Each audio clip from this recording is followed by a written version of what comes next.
ఏమండి కాఫీ తీసుకోండి. ఏమండి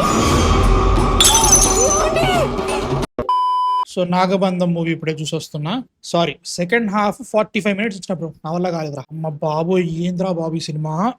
ఫస్ట్ ఆఫ్ ఆల్ దేవుడి మీద సినిమా తీస్తే జనాలు వస్తారు అనుకోవడం పెద్ద తప్పు. తీసిన దాంట్లో కొద్ది గొప్ప సెన్స్ ఉండిగా బాగుండేది. ఏందో ఏమో. ఫస్ట్ ఆఫ్ ఆల్ బ్రహ్మకమలం అంటూ ఆ బ్రహ్మకమలం గురించి గట్టి కొడితే దాని బ్యాక్గ్రౌండ్ ఏంటి, ఏదైనా ట్రెజర్ మ్యాప్ ఉందా, దాని వెనక ఏముంటది, ఏది చెప్పడు డైరెక్టర్ కి. ఐ థింక్ మనుషుల్ని ఎంత దారుణంగా చంపుదామో, మనుషుల్ని ఎన్ని విధాలుగా చంపొచ్చు, ఎన్ని రకాలుగా చంపొచ్చు, దాని సెన్సార్ నుంచి ఎట్లా తప్పించుకోవచ్చు, ఇవన్నీ పెట్టుకొని సినిమా తీసినట్టు అనిపిస్తాం. ఫస్ట్ హాఫ్ ఏమి జరగదు. ఐఎమ్ టెల్లింగ్ యూ అగైన్, ఏమి జరగదు. హీరో ఉంటాడు, బ్రహ్మకమలం మీద నడుస్తూ ఉంటది.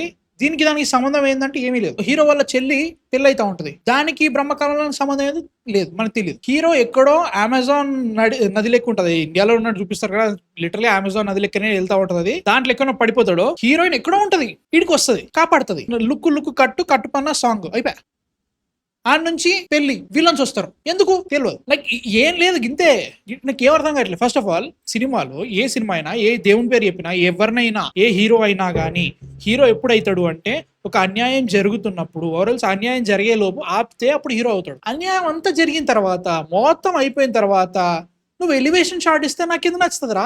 ఇవన్నీ నేను మాట్లాడుతున్నా, దీనికి దానికి సంబంధం ఉందని సినిమాలో అసలు అవి వెళ్ళే భయ్యా. Seriously biggest worst thing of Nagabandham was dialogues. అది ఏం చెప్తున్నాడో అర్థం కాదు, దానికి దీనికి సినిమాకి ఏదో అర్థం కాదు, దాన్ని నేను ఎందుకు చూస్తున్నా అర్థం కాదు. అమ్మ బాబోయ్, ఫస్ట్ హాఫ్ అయితే చిరాకు లేచింది బ్రో నాకైతే మాత్రం. అబ్బా తప్పించుకోవాలనుకుంటున్నాను నేనైతే మాత్రం, అంత దారుణంగా ఉంది. ఇవన్నీ అనుకున్నా కానీ సినిమా 3 గంటల 16 నిమిషాలు, అంటే 3 గంటల 16 నిమిషాలు అని చెప్పేసి ఆడ సెన్సార్ సర్టిఫికేట్ కనబడుతుంది. నేను అంతసేపు లేను కాబట్టి నేను ఎంత first half 1.5 hour 2 hours 15 minutes చూసిన నా వల్ల కలిమితే. దాంట్లో అడ్డమైన సోదంతా నడుస్తూ ఉంటది. క్వశ్చన్ ఏంటంటే విలన్స్ అని చూపిస్తారు. ఈ విలన్స్ అందరిని ఎక్కడ తీసుకొచ్చిన అనుకున్నావు, KGF లో విలన్స్ ఉన్నారు, వాళ్ళందరినీ తీసుకొచ్చి కాపీ పేస్ట్ కొట్టినంత ఏమీ లేదాడ, వాళ్ళే వస్తారు. ఇంకో మెయిన్ విలన్ ఉంటాడు, ఆ ని చూస్తుంటే చిరాకులు వేస్తా ఉంటది. హైలైట్ ఏంటంటే లిటరల్ గా వీళ్ళందరూ మనుషులు చంపుతా ఉంటారు. నెక్స్ట్ చచ్చిపోయేటోడు నార్మల్ గా అయ్యి కాపాడండి ఎవరు ఏదో కొంచెం బ్రెయిన్ వాడచ్చు. అస్సలు అబ్బా 15 పేజీల పారాగ్రాఫ్ చదువుతూ ఇప్పుడు నేను చదివి నా గొంతు ఎండిపోయిన తర్వాత అప్పుడు విలన్ గానికి ఆహా ఇప్పుడు నేను మీరు చంపాలి కదా అని చెప్పేసి మొత్తం డైలాగ్ అయిపోయిన తర్వాత అప్పుడు నరుకుతాడు. ఈ 15 నిమిషాలమే ఈ డైలాగ్ మనం వినాలి. నాకు నీరసం వచ్చేసిన నా వల్ల కాలేదు. సీరియస్లీ చెప్తున్నా, చాలా రేర్ గా వాకౌట్ చేస్తున్నా, నా వల్ల కాదు అసలు. ఫస్ట్ హాఫ్ కి అయిపోయింది. నబానా టేస్ట్ క్యారెక్టర్ ఏంటో, దాంట్లో ఒక ట్విస్ట్ పెడతాడు, ఆ ట్విస్ట్ ఏంటో, ఆ పర్ఫార్మెన్స్ ఏంటో. లిటరల్ గా విరాట్ కర్ణ యాజ్ ఎ హీరో, ఆ క్యారెక్టర్ కి అసలు మోటివే ఉండదు. లిటరల్ గా పెద్ద దారుణం జరుగుతుంది. ఆ ఇంటర్వెల్ బిట్ ఏదైతే ఉంటుందో నాకు నవ్వొస్తుంది. It was suppose to be the biggest stories, చాలా ఇంపార్టెంట్ థింగ్ అది. నాకు నవ్వొస్తుంది బికాస్ దాని రైటింగ్ ఎంత దరిద్రంగా ఉందంటే అంత దరిద్రంగా ఉంది. ఆడ జరిగే విషయాలు, అనసూయ గారి క్యారెక్టర్ ఒకటి వస్తుంది, వాళ్ళ కొడుకు ఉంటాడు, వాడు ఏం చేస్తున్నాడు వాడికి ఏం తెలుసు, అర్థమే కాదు. ఏమో నా వల్ల కాలేదురా, సీరియస్లీ నా వల్ల అయితే కాలేదు.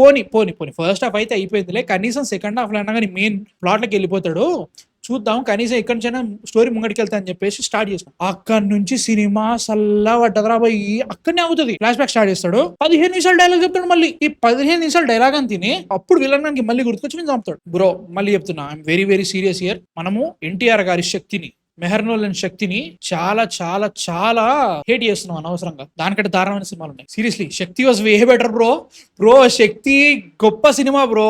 అమ్మ బాబోయ్, శక్తి ఆస్కార్ లెవెల్ బ్రో. అర్థం చేసుకోండి, ఇంకేం చెప్పలేను. ఏముంది ఇంకా చెప్పడానికి, ఏది వర్కౌట్ కాలేదు. పైసలు పెట్టిర్రు, ఏది ప్రొడక్షన్ స్టేజ్ ఇప్పుడు స్కేల్ అని చెప్పడానికి కూడా లేదు. ప్రొడక్షన్ పెట్టిర్రు, VFX అండ్ CG దరిద్రంగా ఉన్నాయి. అబ్బే అస్సలు బాగాలేవు.